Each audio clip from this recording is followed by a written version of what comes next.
Hey guys, today I'm going to be doing something quite different. Oh, it's probably the most overused intro to a YouTube video. But I literally can't think of anything else to start with, so... Right, so I'm not a brain surgeon or anything, obviously. But I saw something about it, and was really intrigued that it was possible.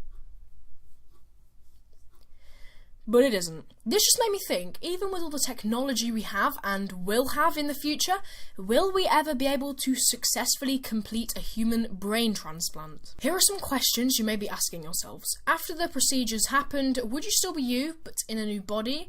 Or would you be the person whose body got the new brain?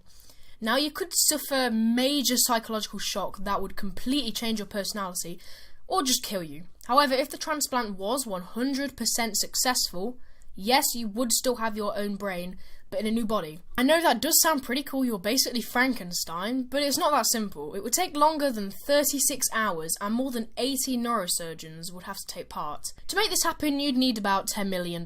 You might also be thinking that, considering everything would go as planned, you could create a loop and live forever, having the transplant every 50 years or so to technically become immortal. With your brain, like every other organ in the human body, ages and will one day be no more. So if your 70-year-old brain is in the body of a teenager, you will still die of old age, at a seemingly young age. Actually, no, that's a terrible example, scrap that. You'll need the perfect body for the transplant, and they'll only be found within your previous body's age range. Obviously, doctors won't let you use a completely random body, and they'll spend at least half a year planning everything out, as everybody's different, and because, well, it's a brain. And seeing as the main reason for having a new body is because of a serious condition or disability, it would be the case that you can't even do it, as there may not be any donors that would work. I do find it great how people donate organs when they die to help others and make their lives better, but would you really want your body to be used by someone else? The whole brain surgery thing seems unreal, but a neurosurgeon called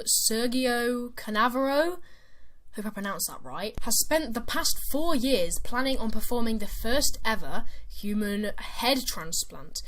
Now, note that I said human. Yes, there have been previous attempts on animals such as mice and monkeys. As a matter of fact, Dr. Xiaoping Ren, I really hope I pronounced that right, has experimented with over 1,000 mice.